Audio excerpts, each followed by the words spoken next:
What is up, y'all? Welcome back to the channel. It's time for episode 25 of Tigers Franchise, and we are in a battle. It's late August, the 25th to be exact.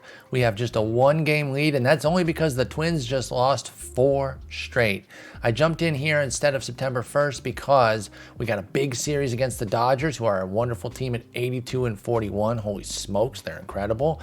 And then a trip to Toronto, and they're 65-60. So even though they're third in their division, they're every bit as good as us. In fact, we're only one game better. So I thought that was a key series too. And then we end with one game against KC. Not as important, but these two series here leading into September, it's been all right since I last left you. 12-9 August, nothing to complain about too much. I believe it was August 1st. Did come out of the gate stumbling after 2 wins in Cleveland. That wasn't a stumble, actually. That allowed us to take 3 of 4, but then we lost 3 straight at Houston. And they're better-ish. They're in second. Never mind. I saw that they were in second. I thought I was going to have to be complimentary. They're 60-66. Getting swept by them is pretty bad. They're second the way the real-life Tigers were this year, which was like literally first loser because Minnesota ran away with the division. But then we played Cleveland again, took 2 of 3, took 3 of 4 from Toronto at home, took 2 of 3 in Boston, split a little 2-pack with the Cubs. The White Sox followed us home. We picked them up in Chicago. We all flew home together, all flew to Detroit together. We took 2 of 4 from them, so we split 2 of 4, I should say, and that leads us to this Dodgers series here. Nothing going on with injuries or anything. When I last left you, there were a lot of snowflakes here, a lot of cold streaks. Thankfully, those have gone by the wayside, and right now only Evan Carter's a little nicked up with it, or not nicked up, but in a slump, and that might be because he had a bout of gout, bars, but he had like a little 5-day injury with gout. I don't know if that's carrying over or if he's just regressing. He still has a 117 WRC plus, so I'm not really bothered by it. Hopefully, he gets hot again here soon. Speaking of hot, Jackson Jobe is absolutely on fire. We love to see that. You know, interestingly enough, I'm kind of eyeballing the offense here. It looks like it's a stars and scrubs kind of setup. Riley Green, Willie Adames, Spencer Torkelson, Sergio Mendoza, and Evan Carter are excellent. Throw O'Neill Cruz in there as quite good, 106 WRC plus. We'll take that, 2.5 wins. Not quite excellent, but we're not splitting hairs. He gets to be included in that group. So 6 guys really playing very well for us. But then Carrasco, Orelvis Martinez, Jace Young, and Dylan Dingler not really meeting the bill too much right now because it's been a struggle for them. And it's really been a struggle for Carrasco, which is unfortunate. He was a big pickup for us in the Shosei Watanabe deal. I knew there was going to be some risk to his offense because of the 45 contact, 50 gap, 50 homer, but I love the 75 60 avoid K. I still like this move long term. So far, so bad, though. Meanwhile, I haven't checked in on Watanabe. Let's see what he's doing with them. Oh my goodness, of course. Again, I knew this was very much in the range of outcomes. A big part of why we traded him is the future financial commitment. If he didn't turn it around for us, I felt a little bit concerned that we were on the hook for another $54 million. So that was a big part of the deal. So I don't feel so bad that he has a 133 WRC plus with them and 11 homers in 50 games after giving us only 12 homers in 68 games. And I did see it here, by the way, if some of y'all are watching the screen, like, is he going to point it out that he's out for 2 months with the torn hamstring? But that's a whole butterfly effect thing, too. We don't know if he'd have gotten hurt if he had stayed with us. We also don't know if he'd have gotten back on track either. So it happens. I still think it was the right deal because, don't forget, the real fact of the matter here is that we just shift our focus from Carrasco being the key piece of the deal over to Gavin Stone. Because if you just kind of change your outlook there and say, okay, well, instead of Carrasco being the number 1 piece, it's Gavin Stone, well, then all of a sudden the deal looks a lot better. Because we've gotten a 3.88 ERA and 0.98 whip, a sub-1 whip in 51 innings from Gavin Stone. You absolutely love to see it. So that's been going well. He is in the rotation right now with 5 starts. Let's check out his starter stats. As a starter, now he has 5 with us and 3 with them. So I don't know how bad his 3 were with Houston, but he does have that basically the same numbers that he has with us. Are as far as ratios, 388, 098, are similar to what he's been putting up as a starter, 383, 092. But he has done some relief with us too, so it is interesting that the starter split happens to match his Detroit split. Let me look at his Houston starts. Those probably would have happened earlier in the year. And we see one here where he gave up 5 and 5. Actually, that's in AAA. Never mind. Those are in AAA. When did he start for them? Oh, you know what? I think that's counting everything. Hang on. Hang on. Major leagues. Splits. Major leagues. And it is just the 5 starts. Okay. Different picture now. 5 starts with us, 2.42 ERA, 0.81 WHIP. He's been nails since joining the rotation, Gavin Stone has. So this is fantastic. When you change your outlook to that, the deal looks a lot better. And hey, maybe Carrasco gets going. If we make the playoffs and he gets on base a bunch, we will forget these 184 plate appearances. He brought a 360 OBP over. They basically, they switched spots and they switched outlooks. Watanabe wasn't doing crap for us. He goes to Houston, pops off. Carrasco was cooking in Houston, comes here and falls apart. So it happens. We'll be all right. Let's get back into the games here. We got this series against the Dodgers. And they're going to send out Gabriel Hughes, who I've seen pop off in a lot of sims for Colorado. That's where they got him from. I've seen him actually become a monster in Colorado, which is always surprising when you see a pitcher really pop off there. Tony Gonsolin, he's all right. He's a mid-rotation kind of guy, 4.50 ERA, 1.29 WHIP. That's not bad, but it's not special either. And then Bryce Miller has not evolved into the ace that I believe he can become in real life. Actually, his last 2 seasons were really good. This year's just a little bit of a struggle. 4.42 ERA, 1.49 WHIP. But I love his prospects in real life. I think he is a bona fide ace in the making. I think he will take the torch from Kershaw and lead that rotation for the next several years, as long as his body doesn't give out. So I like Bobby Miller, but we're against him here. We want to do well against Hughes, Gonsolin, and Miller. We're going to throw Stone, Job, and Enriquez. So don't forget, Stone is a Dodger, and he has some history in this sim where we put him back on the roster when they tried to let him be available in the Rule 5. He was too good for that, and I was like, just let me commish mode it, put him back on the 40. But then they waived him again, and that's how Houston got him. And at that point, I can't just keep babysitting them. I don't like some of these moves that the computer makes with waiving guys, but I can't protect everything. And sometimes guys slip through the cracks in real life too. I don't think Gavin Stone would have, but it's neither here nor there. So then we get Job after that, and then Enriquez. So we get Stone, who's been amazing. He doesn't have the flame next to his name right now, but he basically should. He is on fire. Job, who does have the flame next to his name, and then Enriquez, who has a 2.78 ERA and 1.12 WHIP. Pitching's been carrying us all year, so why stop now? Let's finish off this month, add a couple players, and hit the stretch run in September. Game 1 against LA, by the way, this series is at home, so hopefully we can take advantage of being in front of the home crowd at Comerica. We win 9-4 in the first game. Game 2 coming up here. It's a Wednesday evening game, and then a Thursday afternoon getaway day for both clubs. And we win 2-1, so we secure the series. This one's a freebie. I would love to win it, but if we don't, we're not crying. Game 3, Thursday afternoon, and bang, 10-2. So we invite the Dodgers to our place and stomp them. Oh, that's big. You absolutely love to see it. We give up 2 in the very first inning of the series, and we're like, uh-oh, that's not good. And we don't score until the 4th, but then we drop 5 on them. 2 more after that, then another. 9 runs in 4 innings, and they were done after that. Gavin Stone against his old team, 5 innings of 2-run ball. Riley Green popped his 15th. Arelis Martinez hit his 7th. Then the 2-1 pitchers duel between Tony Gonsolin and Jackson Job. More Job than Gonsolin, and he was good. Gonsolin was in his 4 2/3, but it was only 4 2/3. So it really wasn't like, 2 heavyweights trading punches. But Job with 7 shutout innings is excellent. Meanwhile, the 2 runs were driven in by Cruz and Carrasco. So nicely done there by Carrasco. Let's see what his attitude's like right now. He's very unhappy with his performance, but everything else is good.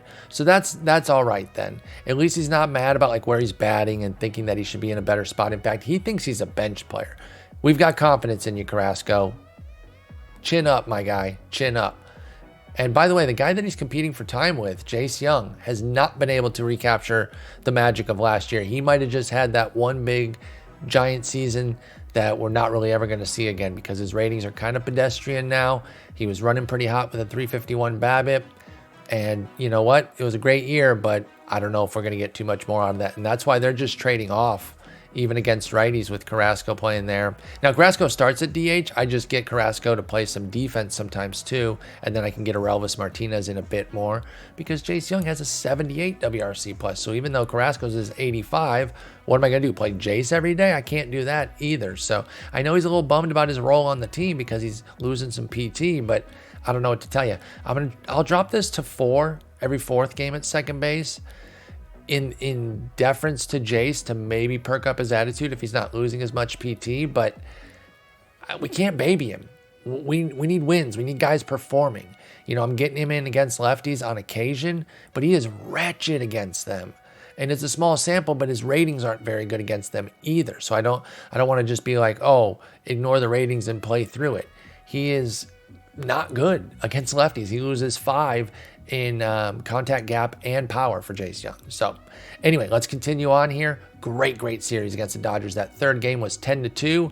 We stomped them, and it took a while. We didn't score until the 4th, but then we scored in every other inning that we batted, and I put that when we batted because we did not bat in the 9th. So from the 4th through the 8th, we put up at least 1 run, crooked numbers in everything but the 6th.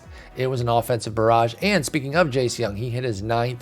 Dingler hit his 7th. Spencer Torkelson hit his 37th, y'all. Let's go. Enriquez only threw 4 1/3, but they were very strong, or strong enough. Two runs. I don't want to overstate it.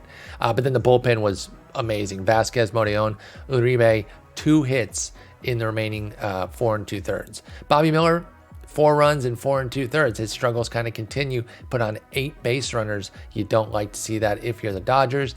And again, despite my real life fandom, I love to see it here in the video game for us.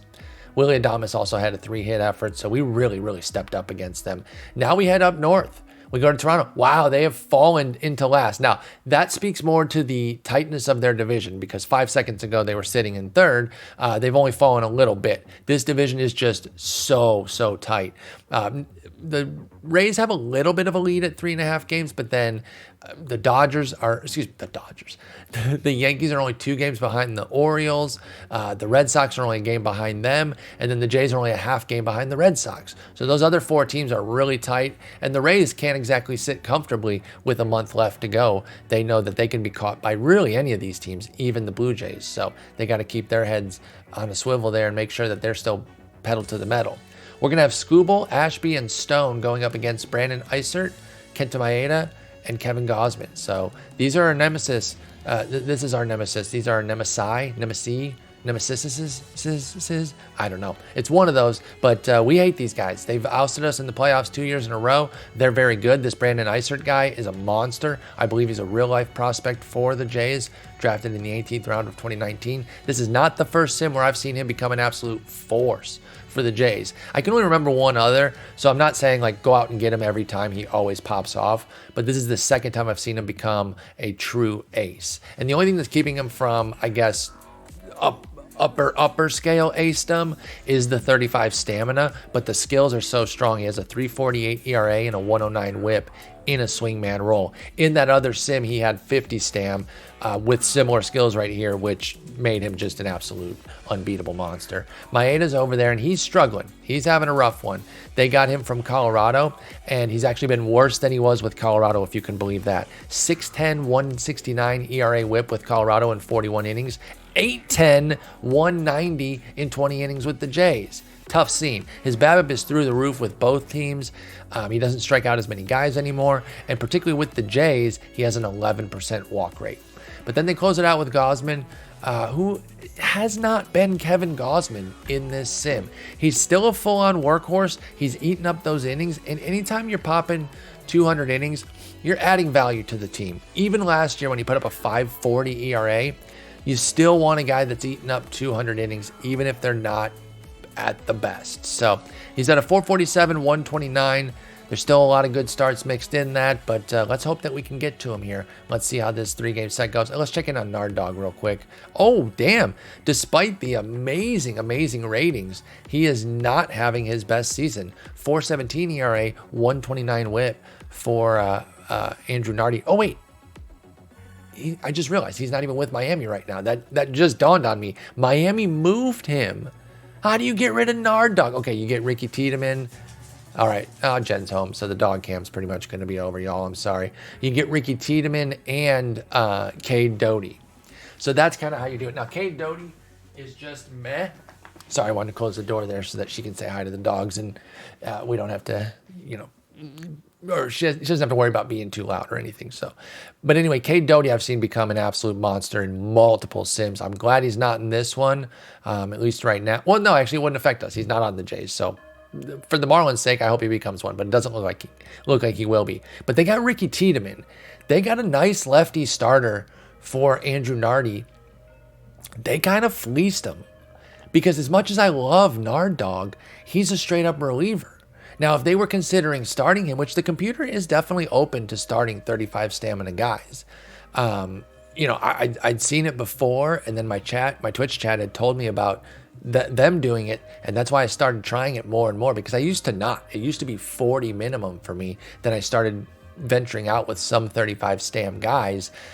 In fact, the interesting thing about Nard Dog, in that Marlins series that I did on the channel, when he left us, I think it was Houston, don't quote me on the team, but they started him. Whatever team he went to when he eventually left us after his team control, they ended up starting him. I wonder if the Jays will do that, because otherwise, why are you trading like a legit young lefty starter? I don't quite understand that. But hey, they're our nemesis, so we want them to make stupid moves. Way to go, dum-dums. And they are 66 and 62. They are led by their offense for sure. They're a mirror image of us, right? We got all the great rankings in pitching and up and down mixed rankings on the hitting. They've got dog shit pitching rankings and then a bunch of single digits on the hitting piece. So let's see what happens here in our little 3-game set in Toronto. Game 1 coming up. It's a Friday evening game. And did I hit the button? I did. We lost 4-2. So there goes our little 4-game winning streak. That's okay. Let's get through all 3 games before we check some box scores here. And then we'll have the 1 game against KC, and then we will expand the roster. We win 8-1. Okay, rubber match on a little Sunday afternoon, 12:37. Canada does those games on the 7 start time there. Although they didn't on Saturday. They went 12:35 for that one. 6:07, 12:35, 12:37. Keep it uniform if you're going to have the offset number there. I don't know, whatever. Anyway, the 4-2 loss was Scooble, unfortunately. And there's Isert again, pitching a gem. That guy, thorn in my side. Orelvis goes yard, so does Jace Young. We'll be quicker on the losing box scores. We'll dive deeper when we win. 8-1 win. You love to see it. Ashby and Herder took care of business. I love Herder dropping 3 innings of 1-hit ball. Kenta Maeda gave up 6 runs on 13 base runners, including 11 hits. Yikes, dude. Ashby, like I said, 6 strong. Willie Adames hit his 28th and drove in 4 runs, 3 hits for Riley Green and Sergio Mendoza. And then we get a 2-1 win in 10 to close it out and head out to KC to go get some of that barbecue. 38th homer for Torque. He's got to be in contention for the league lead. We'll check in on that in just a moment. So his homer came in the 6th. Was that the go-ahead run or our first run? Well, it was a go-ahead run, so we took a 1-0 lead. Then we blew it in the 9th. Who blew it? Teodo. Oh, man, Teodo blew it with an unearned run, though. So, Willie Adames made an error, of all people. Sure-handed Willie Adames. That's a bummer. But then we got it back. That's okay. Then it was a... How did we get the run? How did we get our other run here? Why does it not say 10th inning? Hang on. It's probably a ghost runner. So we went ground out, strikeout. Wait, that's them. I'm an idiot. So Parker Meadows was on second. Willie Adames gets him over on a fly out. That's not a sacrifice fly, by the way. They have to score. And then a wild pitch scored him. Oh, my God. That's so nasty. And yes, we did learn a couple episodes ago that we do have the ghost runner on in extras. I'm going to leave it because we have it, but I'm unbothered by it.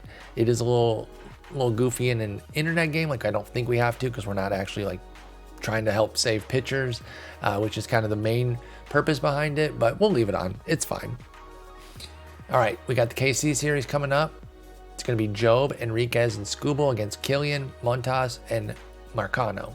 Caleb Killian just joined their rotation, 4 starts of a 6 ERA. It's been a little tough for him. Danel Montas, We're familiar with him. We faced him a couple times. He's got this extreme fly ball, 30 movement situation. I think we faced him in a game where we didn't even hit a homer off of him. And I was like, you got to get a minimum of 2 homers every time you face this guy. Come on. And then who's this? Emmanuel Marcano. He's kind of interesting. 23 years old with some upside. Now, he hasn't fully grown into what he can do. He has a 45 movement with the chance to get to 55 with 50 stuff and 60 control. So keep tabs on him. He could be a good one for them. But hopefully this time around, not so much. All right, let's get this first game in and then expand the roster. I'm going to take down the dog cam since they are definitely not coming back now that Jen is home. And that's fine. We got him for a little bit. And I think Shar was on the last episode too. So I'm doing my part. The more I record on Mondays and Tuesdays, or on like a Saturday if she's out with her friend, the more we get guaranteed dog time. Or if I just trap Shar against her will. Just close the doors and don't let her leave. She's like, that's illegal. You can't do that.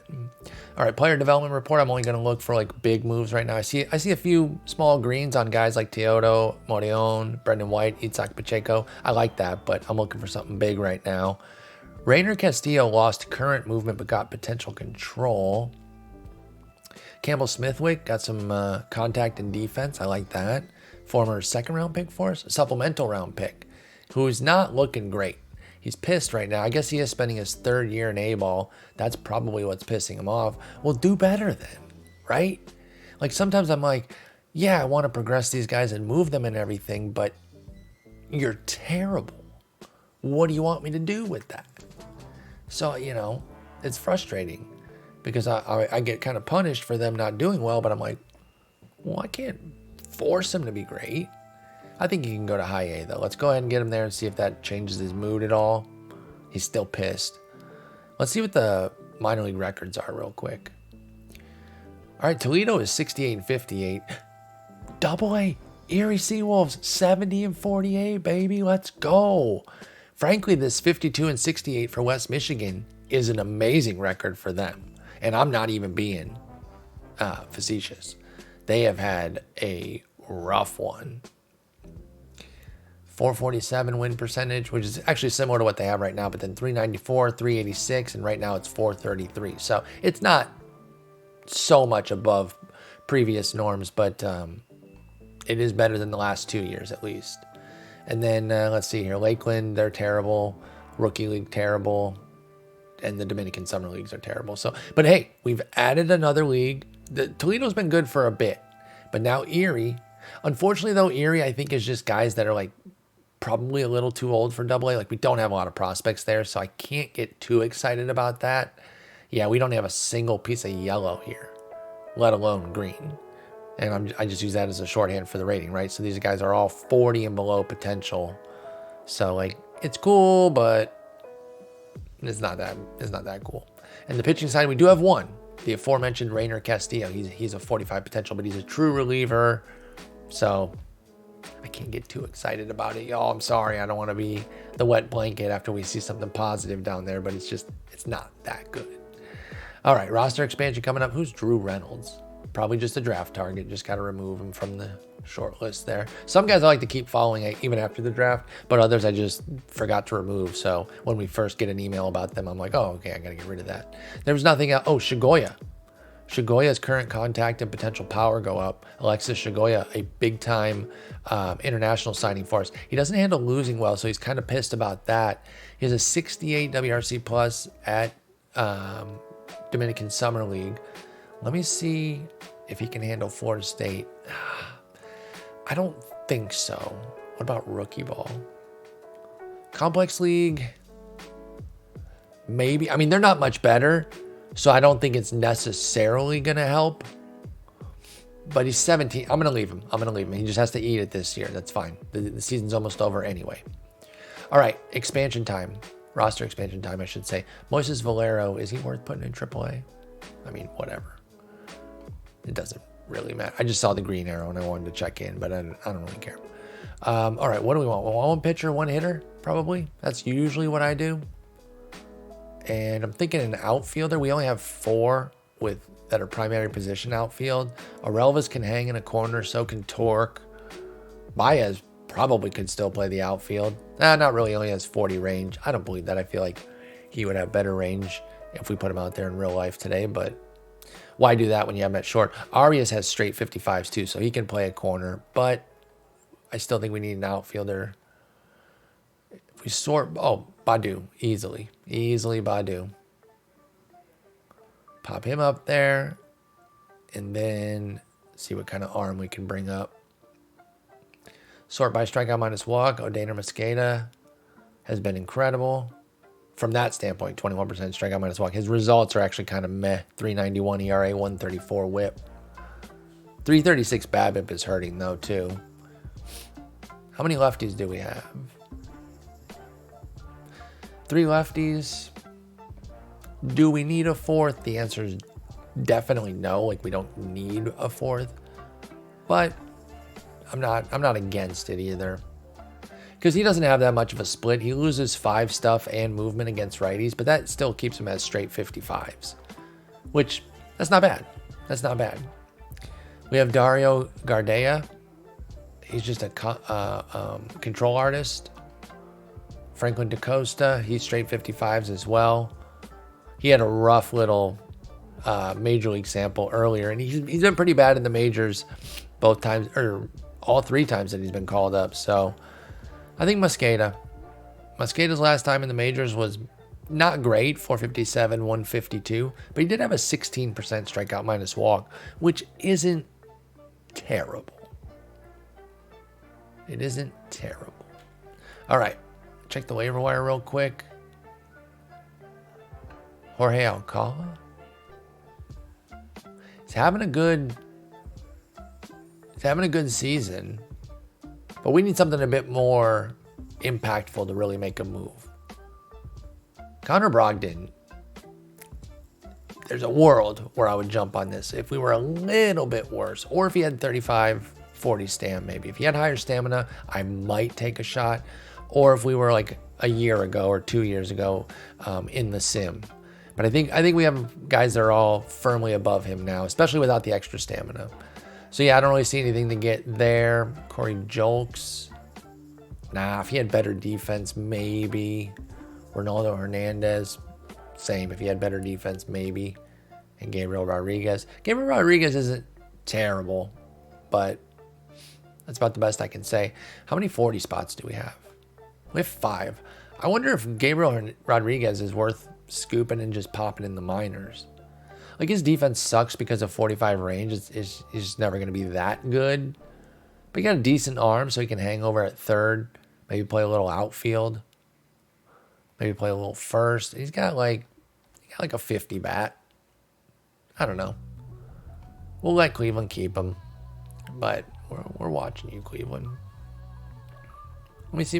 You know what? Before I firmly say that, let me look at my minor league infielders. Boy, I don't know. I feel like he might fit. I might yoink him, y'all. Like, I know this is a young guy off of Cleveland here, but like he's not so good that I feel like I'm robbing them of talent. Like, I can understand how a guy like this gets waived. Now, if I look at their 40, I can probably find guys that they should have waived before him. But this player type isn't so exquisite. It's not like Gavin Stone. Let's just say that. Leave it at that. But yeah, I am going to claim him. He's got some pop, at least in the minors. Let's take him. We have 5 spots on the 40, and we can just throw him in AAA. All right, Mosqueda just going to go into middle relief. Badu going to get into the mix a little bit here. What's Parker Meadows doing with the bat? He's hitting righties, meh, 85, but nothing against lefties. Small sample or not, I don't really trust him against lefties. I mean, I don't trust him against anybody with the bat. Parker Meadows is the ideal fourth outfielder, the ideal defense first fourth outfielder type. So let's put Badu ahead of Meadows for left field. And then let's put him backing up Riley Green too, because right now it's Evan Carter, and Evan Carter's a starter. And you don't really want starters backing people up, because then when are they going to get a day off? Can you guys hear Shar sprinting back and forth? She's revved up after eating dinner. God, I love my dogs so much. They both crack me up constantly. I'm definitely one of those annoying people that's just always obsessed with talking about my dogs. I know, I'm annoying. But I know some of y'all enjoy the dog camp, so don't pretend like you're not part of it. All right, 2 more against KC here. We lost the first one 6-0. We'll take a look at all 3 box scores here in a moment. And we got an off day coming after that before we get a little home stand between against Boston and KC. Game 2 is a 7-1 win in 10. I'm always fascinated by those big margins of victory in extras. We piled it on in the 10th. Okay. Okay. Shar. Did I hit the button or not? What are you barking at? Come here. Come here. Come here. Grab me? You can't just grab me like that. Who do you think you are, boy? Don't just grab me all over the place. All right, we got Gabriel Rodriguez. So let's put him on the 40 and pop him down to AAA. What do you think about that? What are you barking at? Why are you so revved up after dinner? And we won the game 8-2, by the way. All right, so the 6-0 loss, Killian, Hoffman, and Mazzucato cooked us. Oh, Jackson Jobe, there goes his hot streak. And Gavin Cross hit his 26. This guy's a thorn in our side. He's so good. And his brother, what was his name? Colt Cross from the draft episode. Oh, good burp. Good burp, puppy. Oh, stinky. Oh, stinky baby. All right, then the 7-1 win in 10. We dropped 6 on. Wow, we scored top 9 too. They were up 1-0 in the 3rd. Held that until the 9th. And then Akil Badu with a run-scoring single. And then Dylan Dingler with a run-scoring double in the 10th to kick off. Was that to kick off the scoring? Because I guess technically that would be the winning run, and then everything else was kind of extra. Enriquez was good. Montas was good too. She's like, put me down. Put me down. I got to go do running. I don't want to hear your crap about baseball. All right. Bye. Let her go. Be a little crazy dog. All right. 8-2 win. This one we were coasting. Scooble was excellent. Marcano was not good. Jonathan Bolin got smoked. All right, so we take 2 of 3 at KC. We get an off day, and we got Boston, KC coming to visit. Then we head out west for Oakland and Colorado. Come home to face Seattle. 3 games in Minnesota, which is going to be important. Then Baltimore, Chicago Cubs at home, and then finally a trip to the south side to face the Sox. Let's check in on the standings, of course. And we see that we're still just a half game up. I mean, we just cannot pull away from them, and nor they from us, by the way. They've had leads at different points, particularly in April there when I was simming it offline. April, I meant August. But they could never really pull away. And I meant to check Torque for home run lead, and he is indeed tied for the home run lead, but only for the American League. It's Tyler Soderstrom, Juan Soto, who's in Baltimore, and Torque all with 38, but they wouldn't be close to the Major League lead because that goes to Joey Gallo. That's right, Joey Gallo with 47 for the Dodgers, 45 last year. He's gone back to the Dodgers since 2024 and just fully blossomed. In fact, he was great with Minnesota in 2023 too. So he really has found his footing as the 3 true outcomes god. He's rocking a 4-win season right now, despite a 208 batting average. And frankly, like, he has a 98-point split between his average and OBP, which is awesome. But it's still only a 306. So the split is important, but the whole number, the 306, is still pretty bad. And yet he's been able to put up 4 wins this year because of the obscene power and strong defense, I bet. Because otherwise, how's he doing so well? And it looks like, yeah, in left field, he's been awesome. So good for you, Gallo. I like Joey Gallo, so I don't think this will ever happen in real life again, but it'd be cool if it did. All right, the Red Sox are 70-64. Remember this jumbled AL East. It's starting to settle, though, for the Rays. They're now 6.5 up on the O's, but then the other 4 teams are tight again. And let's see. Ooh, right now Boston has the last playoff spot. Yeah, it looks like it's going to be 3 AL East teams to the wild card unless the Guardians or the White Sox get going. They're falling a little bit behind right now. They need to fire it up if they're going to jump in there. but not against us. We don't want any of that crap. Do we even play Cleveland again? We do not. And then, like I said, we end with the White Sox. All right, Boston. What did I say they were? 70 and 64. See what we got. It'll be Gavin Stone against Chris Paddock, Aaron Ashby against Tyler Mahle, Jackson Jobe against Wyatt Olds. Wyatt Olds looks like somebody who more often than not is a reliever, but they're going for this. They're going for it with him as a starter. 80 stuff, 50 movement, 45 control. It's like just use your overpowering slider to hopefully just dominate. But he's also sidearm, and so that creates some problems. I imagine he has a big split. Yeah, 90, 55, 50 against righties, 70, 45, 45 against lefties. Like, that's okay. The stuff is enough to maybe even just overpower the double 45s there, but that's a risky profile. And we see that with the results. It's been pretty up and down. 4.31 ERA, 125 whip. So again, mid-4s ERA, not, eye-poppingly great, but lots of good starts mixed in there. Lots. All right. Let's see how this goes. Devers is still their best guy. Marcelo Meyer, Luis Perales, Olds, and then Michael King is in Boston now. Oh my God, he's been awesome for them. 2.52 ERA, 108 whip. All right, here we go. Hey, calm down. She's just licking the ottoman. She is amped up after eating. I gotta lick and run and be crazy. You don't have to. 11-2 win. And now we got a Saturday evening game. Maybe we're like the Fox game of the week. 5:10 in Boston. Although those are usually in the middle of the day. So no, that's stupid to say it like that. And then 3:10 Sunday afternoon. 3:10 Sunday afternoon. That's weird because usually the West Coast games start around then. But the East Coast games always start around noon. Noon Central, I should say. And then there's the one Sunday night game. So 3:10 in Detroit on a Sunday is a very bizarre start relative to real life. Doesn't really matter, but I always notice a little crap like that. We did win game 2, 5-4, by the way. We're trying to catch another dub here for the sweep. 4-0 win.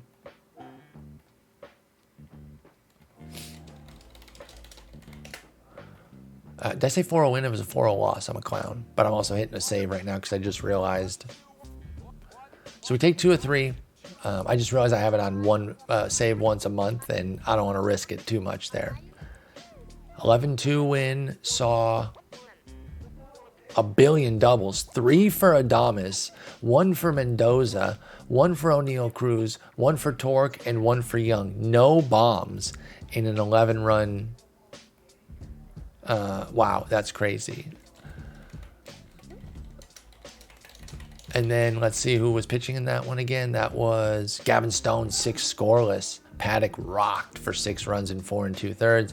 Then we took the 5-4 win. Ooh, we did it late again. 3 runs in the 8th. We gave up 1 in the 9th to get it closer, but we held on there. Olds was pretty strong. I mean, he scattered 10 base runners over 5 2/3, gave up 2 runs, 6 punchies. Jackson Jobe, 7 innings of 2-run ball. It was Teatto who got hit a little bit. Man, he has not quite lived up to what I believe he can be. I still have a lot of confidence in him. He's only 25, and I know a lot of it's just this control, a 12% walk rate. But man, I'm a little nervous about him come October. I'm going to pop the pitch around down even a bit more, and I'm going to bring the hook to normal.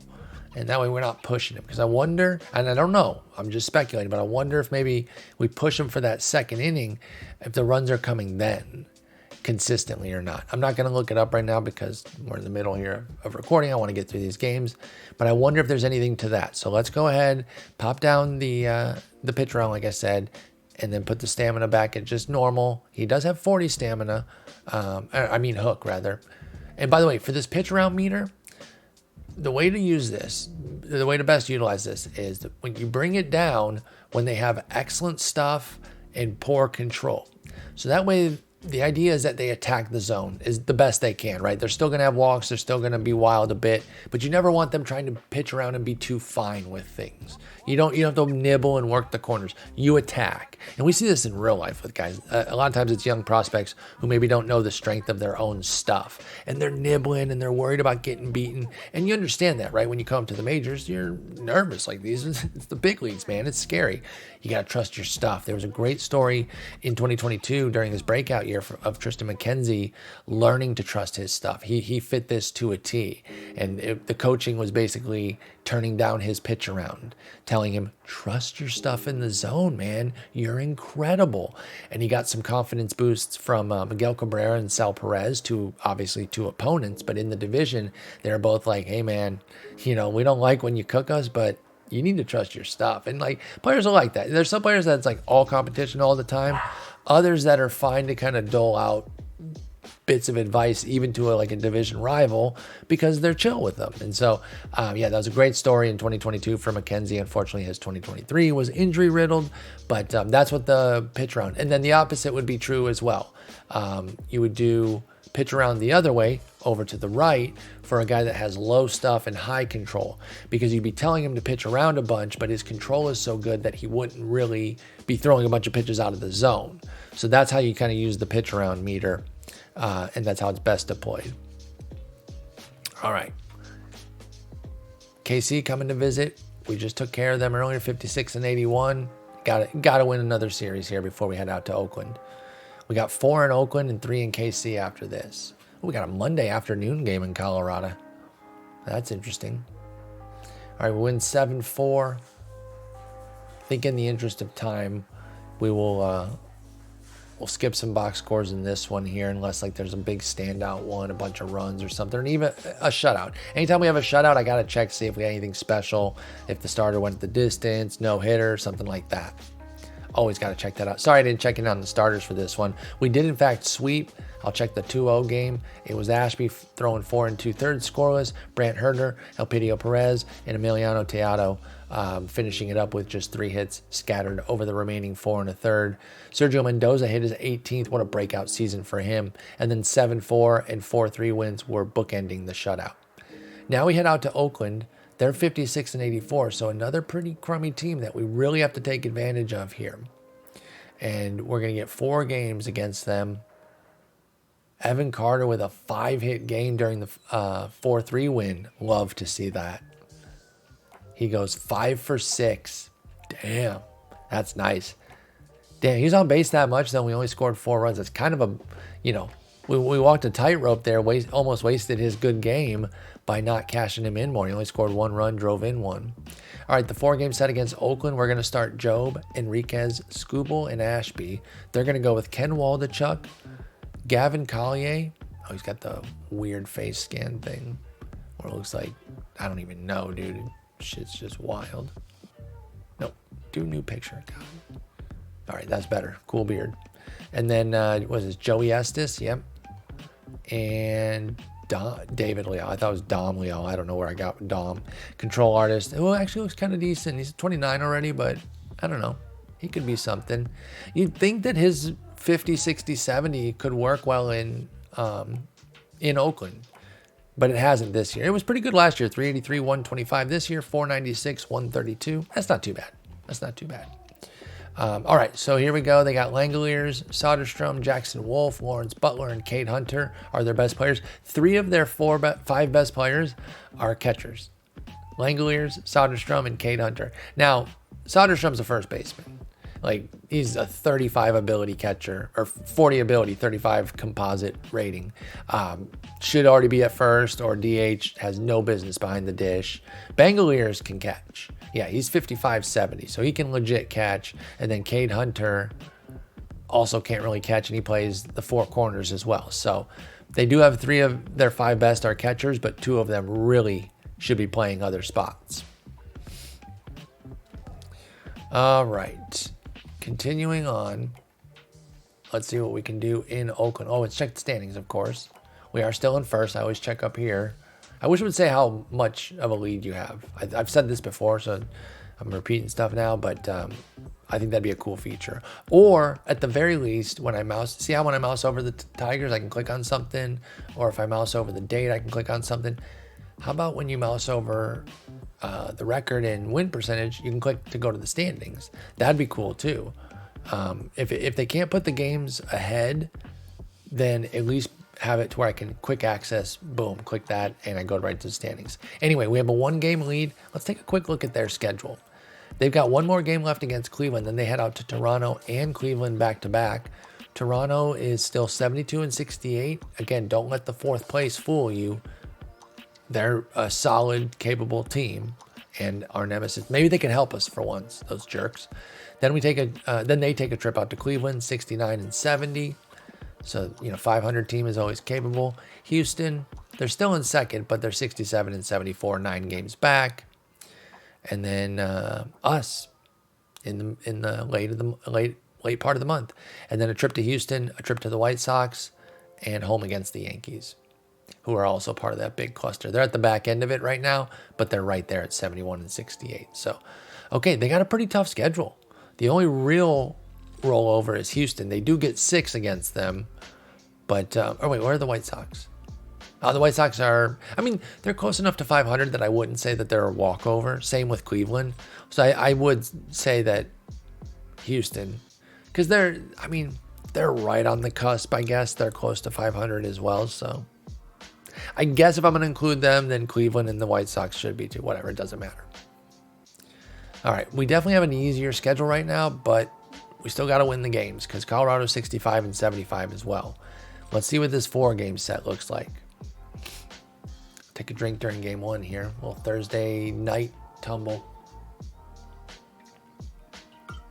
I like that. Gave us some time to get acclimated in Oakland, but it didn't work. We lose 5-4 in 10. Game 2, well, 9:05 Central Time. So it's going to be 7:05 local. See how that goes. 9-1 loss. Okay, so we're getting waxed by Oakland. Cool. Yeah, because I said that we had an easier schedule. Because I talked shit, and the game wanted to punish me. And do I say that stuff all the time? Yes, because it's true. And we lose the 3rd game. We're on the verge of dropping 4 in Oakland. Now, the only saving grace right now is that we are still in a lead. We might be tied, I don't know, but I can see up here. We're no games back, which means we are in first. Now we're 1 game back because we got swept. We lost all 4 in Oakland. Wow. I gotta check some of these boxes. I can't help myself. Job was great. He gave up 2 unearned in 6. We just couldn't score against Ken Waldachuk and company for some reason. Then we would get waxed 9-1, and that was really the bullpen. Teatro and Perez, allegedly our 2 best relievers, get dumpstered. Then the 4-2 loss. Scooble wasn't great. Joey Estes was, so good, good on him. And then 4-3 to finish off the absolute nightmare. Just a vile nightmare of a trip here. And that was Ashby pitching meh, and then David Leal pitching pretty well. All right, so we're 1 game back. Out to Colorado we go. They're 66-77, so they're probably going to run us. And I'm not even going to check the starters. I don't know. Panaquial? I don't know. Logan Allen and Cole Simas, whatever. I said I wasn't going to check them, and then I checked them. I'm pissed right now, y'all. We get an off day after that, come home against Seattle, and then out to Minnesota. And, of course, we'll put a lot of focus on these 3 games at Target Field. 14-10, we're off the schneid. That's good. Little football score there. The easy one. Lions beat the Broncos 14-10. It's hack, but I still do it all the time. So I'm not hating on anybody who does the whole thing. If it looks like a football score and each city has a football team in the vicinity, then I'm going to be saying it. You could say the next game was too, 7-6. Can't believe the Broncos missed their extra point in overtime. All right, so the 14-10 win. Mendoza hit his 19th, a 2-run shot. Torkelson hit his 39th in the 9th inning, a 2-run shot. Oh my goodness. We came back. We scored this. They were up 4-0 in the 4th, or going into the 5th. We tied it with 4 runs in the 5th, added 6th in the 6th, and then gave up another run. So then what's that? That's going to be 10-5. Okay, so I guess it really wasn't that close then when we tacked on these extra 3, and then they got 5 to make it look close. Who was that? Reese Olson. Ouch, a third of an inning, 4 runs. Less than ideal. Then the 7-6 loss in 10 was Teatro and Perez. I mean, it says Perez blew it. So even though he didn't give up any runs, maybe he gave up some of Job's runs. Come on, guys. And then a 4-2 win. Enriquez, solid 4 innings. We keep him tight. We don't push, so that's why he's always kind of the 4 or 5 inning type. 18 batters faced, but he has a 2.71 ERA in 123 innings. I'm not going to be complaining about that. You know what we might do here? Let's get a little frisky down the stretch just to maybe get a better idea of what he might be able to do in the playoffs. I'm going to add 4 batters to the mix here. I'm going to go 22. I know you might think 21 would make more sense to get, another inning, so to speak, but I'm going to go 22 batters faced, see if they push him, because he only has a 40 stamina too, so he might not even get pushed much beyond that.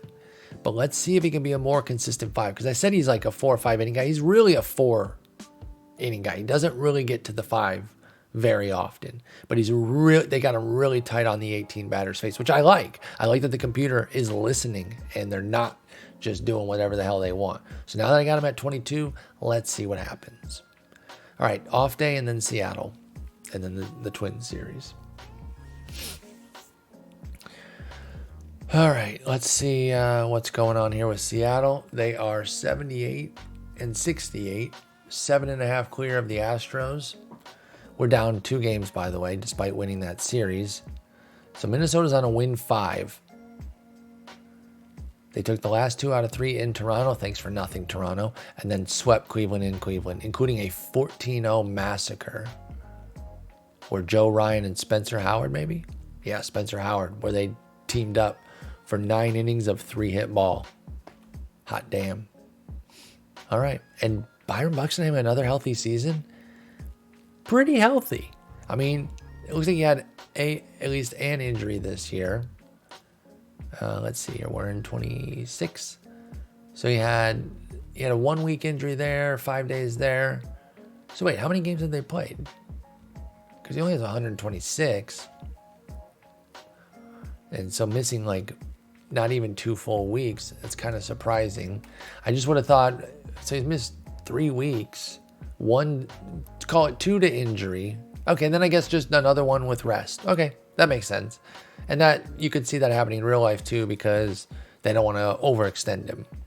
Although in this universe, he's now, kind of, a more bankable full-time player these last 3 years.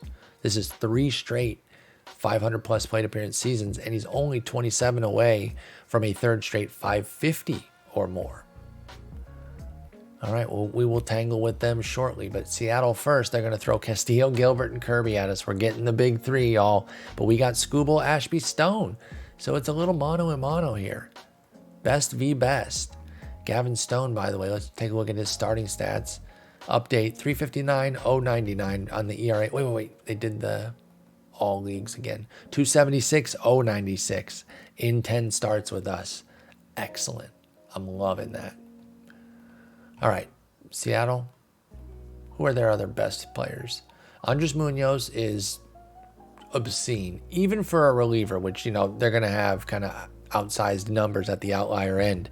This is bananas. He's a 105 on the 20 to 80 scale with a 110 potential. I don't know where he can get better, but apparently he can even get a little bit better. 298 ERA, 131 whip is really high for somebody as good as he is, because he also has a 65 control. So I am a little surprised that he still has such a walk issue. But anyway, Julio Rodriguez, superstar stud, monster beast. Harry Ford, Ooh, he's panning out. Okay. He's in his first full year. Actually, he had a cup of coffee, a sip. He had a shot of espresso, 9 plate appearances last year. So this is his rookie year, 271 plate appearances of a 96 WRC plus. So he's kind of finding his footing, figuring it out. Number 48 prospect. Of course, he's going to expire that prospect status this year. But a solid player than Kyle Manzardo, who's having a really nice year for them. They got him from Tampa Bay. Who'd they get him for? Penn Murphy and Felnin Celestin. Ooh, he's a high-end prospect. Number 38 overall. Okay. Dang, that's a good trade by Tampa Bay. Like, Manzardo's a nice piece. Nice first base bat. But I like that return. I like that return for Tampa Bay. This guy's 21. Shortstop, who's not a great fielder, but he can move to second or third. And if he pans out, he's got 85 potential. His contact and eye are at 40 and 45 respectively already, with the chance to both be 70s at age 21. That's pretty nice. Yeah, that's a nice pickup there. And then they got Yandy Diaz, also from Tampa Bay, but this one via free agent signing. So they signed him in the offseason, and he's just kept doing what he's doing. He had a 116 WRC plus last year, 112 this year, although he is a win better. So I assume defense and or base running have improved to bridge that gap. All right, let's see what we can do against Seattle. I'm a little bit scared of this series here, I'm not going to lie. And then we got Minnesota after that.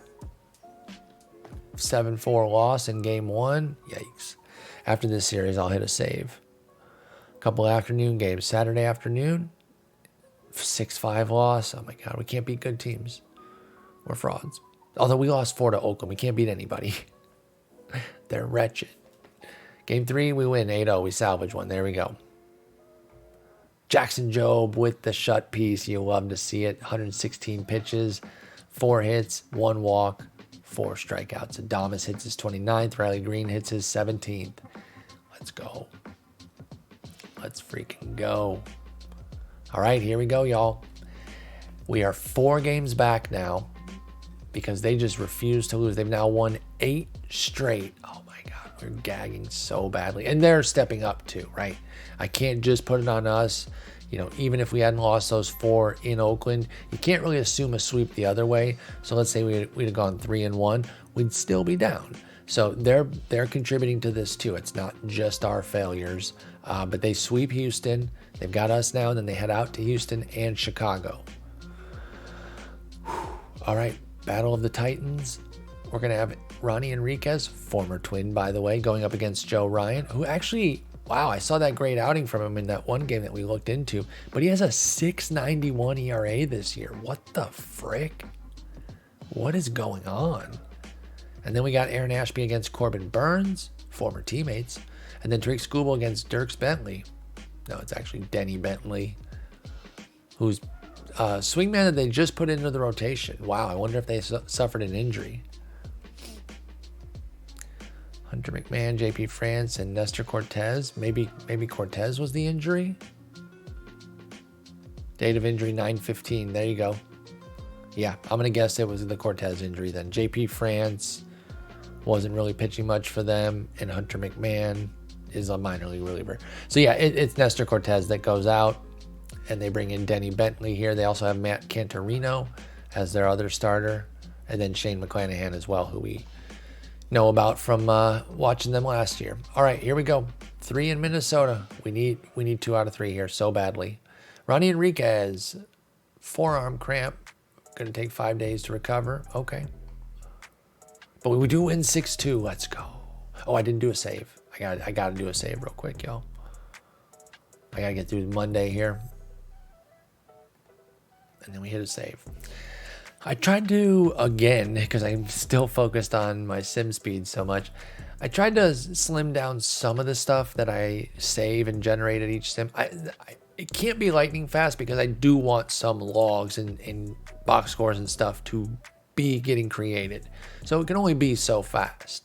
Now, if you're trying to get through like a sim in like 1-2 hour stream or something like that, and you're not worried about playing out the sim beyond that, then you can really shave things down to where that thing is zipping, even if you don't have an amazing computer. So did I do the save or not? I don't remember. I feel like I did, but now I'm just blabbing. But yeah, I tried to even do more. I don't think it's much faster, so whatever. The game logs or win probability added graphs that I turned off, they didn't really help that much, so it's fine. Y'all haven't even complained about it. I have my own hang up about it because I do feel like it is kind of slow. Like I hit the button and we're waiting, and we're still waiting for game 2 to come through, and we win 2-0. So we secure the series. Can we get the sweep? How amazing would that be? Wednesday afternoon, and we win 6-5 and 10. Let's go. O'Neal Cruz did break a 7-game extra base hit streak. Meanwhile, Kikito Severino, a prospect of some note, like not really. He's 40, 65, 45. I had been keeping an eye on him in AA, like maybe he could develop a little extra 5 on the stuff and the control and turn himself into something a bit interesting. That has not happened, and now he has a torn flexor tendon out for over a year. So that's really going to cut into his chances to develop. Bud Adams is retiring. Let me see what's up with Bud Adams. Our pitching coach, he was a damn good pitching coach. Excellent development mechanics, excellent pitching. So that sucks. But he's 61, and he's probably just like, I can't keep doing this shit. I got to go hang out, be retired. So, all right. 4-game set against Baltimore, excuse me. I can't say the right teams today, gosh. They're going to go with Ignacio Feliz, big-time stuff guy, Pablo Lopez, Sandy Alcantara, and Michael Grove. So no current Orioles. I don't think Ignacio Feliz is a current Oriole. Yeah, he signed by the Guardians in 2016, and that was a long time ago. So who did he break in with in this world? Actually, he's been with Baltimore. Okay, so when you start the sim, that's Aberdeen there. So never mind. He is actually an Oriole who developed through their system. But, I know Grayson Rodriguez, and we talked about that. When I started this sim, it was before he had his second half turnaround, and it was a live start, so he got dampened by that and never was able to get out of that hole. But they do have Juan Soto as their best player, free agent signing from the 2025 season. He's in his second year with them, and a transition year. He needed a transition year in 2025. Big deals, the first year of a huge deal. I like to see a year of them getting their feet under them. When they sign these massive, $100+ million, $200+ million deals, $700 million deal to go be the big dog, I like to see a year before I invest in them big time in fantasy. So Juan Soto, he needed that. He put up only 2.2 WAR the first year. Baltimore was like, oh, this guy sucks, dude. Why do we get this loser? He just needed a transition year. Then he bounces back with a 167, 42 homers, and a 428 OBP. Soto-Rutschman is a devastating 1-2 punch. They live on the bases, although only a 328 OBP for Rutschman this year. That's uncharacteristic, though. Evan Phillips, back in Baltimore, dominating. Felix Bautista and Ignacio Feliz. 2 of their top 5 are relievers. Not ideal for them, but we'll see how it goes. They are 83 and 69. They're now 5.5 back of the Rays. The Rays have clinched a playoff spot, but not the division yet. They're still in this. Meanwhile, Baltimore trying to beat us for the top wildcard spot. So there's some positioning that could possibly be shifted here. This is a huge series for both clubs. And of course, we need to keep winning. We just took 3 straight in Minnesota. We're on a win 4. They're on a lose 3. We're 1 game back. We want the division. We don't want this wild card bullshit. All right, 4 against Baltimore at home, then an off day, and then the Cubs for 3. Why do we have an off day while we're at home? It doesn't matter. It's fine. All right, game 1. We lose 8-1. Sick life. Game 2, Friday evening. Then we got a Saturday night and Sunday night game. We lose again. So now we're 0-2. We're a game and a half back. So that tells me that Minnesota won a game and had an off day. We lost again. Sick. That's all I can say. Sick. Dude, this guy's name is Wyatt Parliament. What a name. Wyatt Parliament won the Arizona Complex League Cy Young or whatever. Was he a draft target? Yeah, okay. I was like, what? I don't even know who that is. And then he also won the MVP. Damn, what did he do down there? 2.17 ERA and a 1.15 whip. Okay. I mean, that's good. But, I mean, we're only getting those emails, obviously, because he's our guy. Or he was on our short list. Look at all these guys who got votes. It's just funny that the Complex League even has an MVP. But whatever. All right, I'm just trying to avoid the inevitable fourth loss here against Baltimore. We're 0-3 in the series. I can't even look at the fourth game. Okay, we spare one, 10-1. I can't even get excited about that. I'm too pissed. The 8-1 loss, Gavin Stone wasn't great, but then it was Jairo Vasquez who came in and gave up 5 in 2/3 of an inning. Then the 4-3 loss, Job was brilliant. The fucking Elpidio Perez and Teatro. Dude, they're starting to both piss me off. My confidence in them for the playoffs is really shaky right now. Enriquez gives up 5 and 3 2/3. He was kind of due for a stinker, unfortunately. Although also, that's the first start since I extended him. Okay, if he gave up the runs late, then okay, he gave up 4 in the first. Okay, so it wasn't because of that. I was ready to overreact to one start. I was ready, y'all. And then Ashby gets us a win when we needed it most. Adames Mendoza and Riley Green with homers, 2 for Green, in fact. The offense really stepped up, said we cannot close out this 4-game set getting swept. We got the one that we needed. We're a game and a half back. All right, 6 games left, y'all. This is it. And the Twins have, what, the Astros again? No, they just faced them and lost 2 out of 3. Thank you, Astros. They get the White Sox and then the Yankees, and then we get the Cubs and the White Sox. So we will share a common opponent. The Yankees have fallen now to 77 and 79. So again, any team that's in that 500 area is a quality enough club that you can't take them lightly. But we're going to need them to really step up and help us out. The White Sox, meanwhile, are 74 and 82. They have a chance to really mess things up by getting housed by Minnesota and then waxing us, which I am deathly afraid of now. All right, we get an off day before the Cubs. I know it's a little bit of a longer ep here, but we're going to finish out the season. Cubs are 77 and 80. Same thing applies what I just said about the Yankees. Luke Jewett. Man, so many draft targets here. Getting emails. This is an abundance of them. I don't usually see this many. All right. Cubs are going to throw... Oh, it's only a 2-gamer against them. We have 5 games left. I'm sorry, I lied. I thought we had a carryover game there in October. No. So we got 2 against the Cubs and then 3 in Chicago against the White Sox.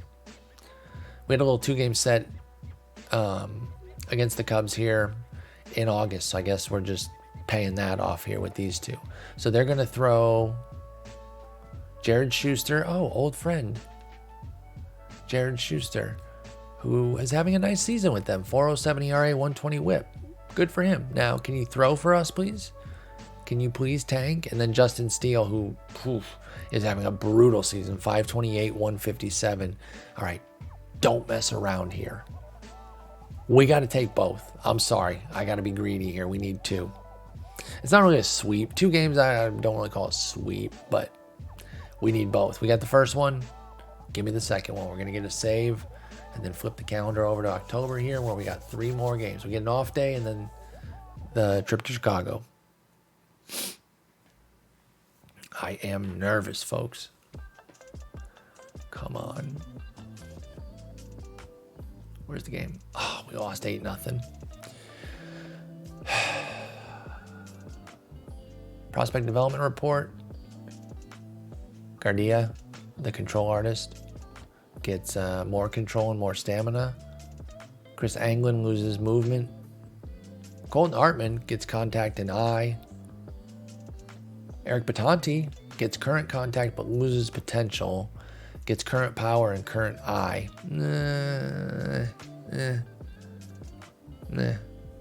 Like I want to be more moved by that, but I'm just not. All right, I think West Michigan's season's over, but I'm still going to move them. just to kind of remind myself on that. And then some other small moves, but nothing really to get into. All right, comes down to this, y'all. We're down a game and a half.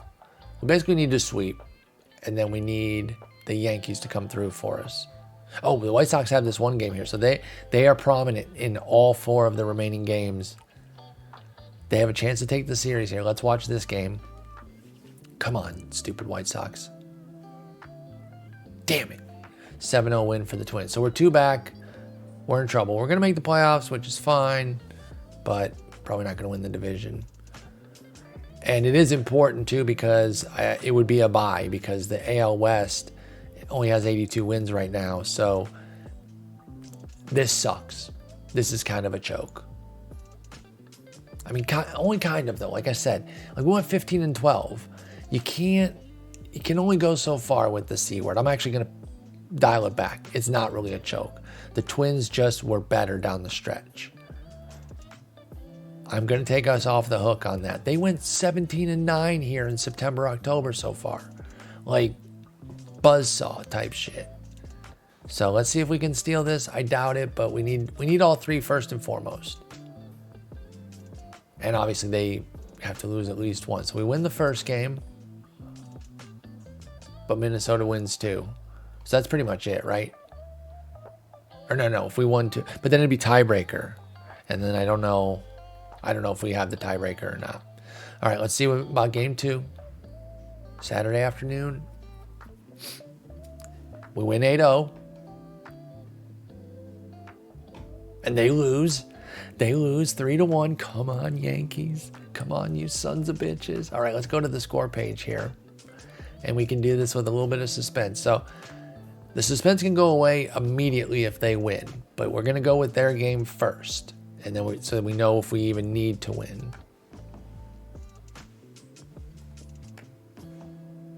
Yankees win 2-0. In the 9th inning, they score 2 runs. Oh, baby. Paul Blackburn with 7 scoreless. Had a baby. And then Eric Swanson and Sir Anthony Dominguez with 2 no-hit innings combined for the 2-0 dub.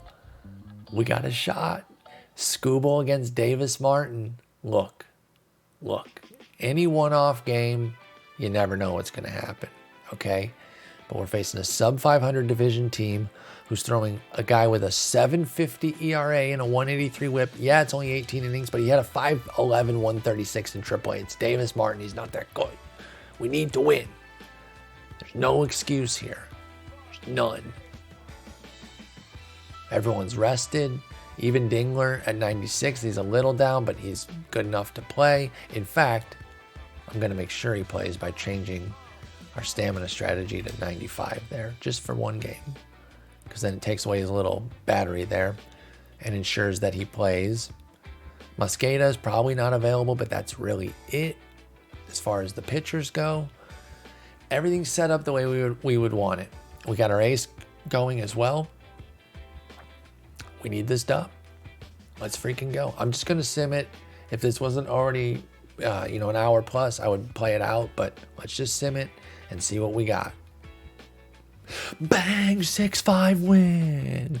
Let's go. We score 3 in the first. They get them back in the 4th. We trade runs in the 5th. We get the lead back in the 7th. Then we tack one on in the 9th for a 6-4 edge. They get 1, but it wasn't enough.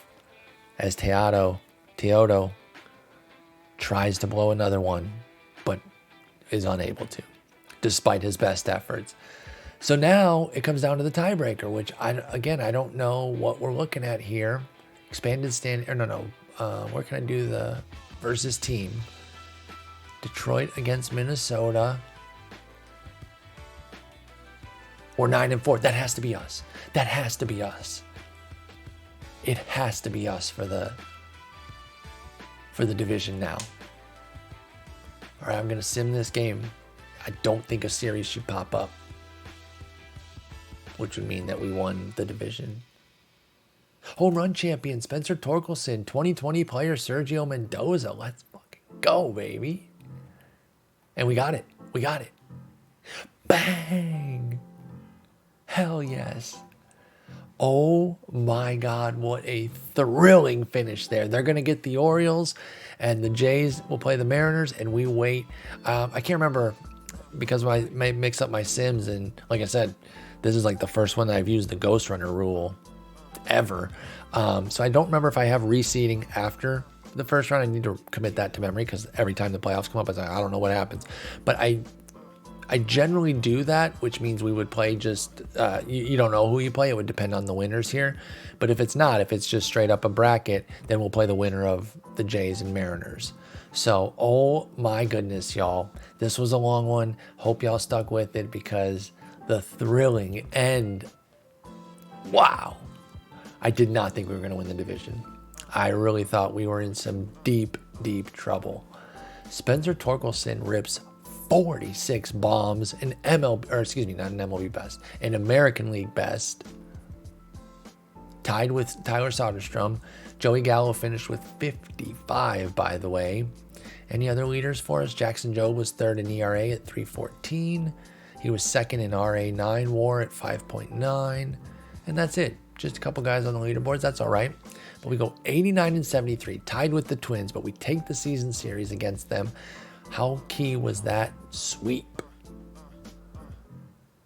That little late September sweep there was massive. We turn around and piss it away by dropping 3 at Baltimore, 3 out of 4, but it ended up not getting to us. And hey, I rarely say this, but thank you, Yankees. Thank you for coming through. I really, really appreciate that. You finally did something. All right, let's wrap this up then. Next episode, we will know who we're playing in the playoffs. We'll go through the team. Maybe we'll do the review this time, because last time I didn't do the team review, like go over everyone's stats. I ended up jumping into the offseason and kind of skipped over that. So I think this next episode will start with, hey, here's how everyone did in the regular season. Here's how our opponent looks. And then we'll play that series. So that's the game plan. It'll be a divisional series. I don't know against who yet, but thank y'all so much for watching. Hit that like, hit that subscribe. Peace.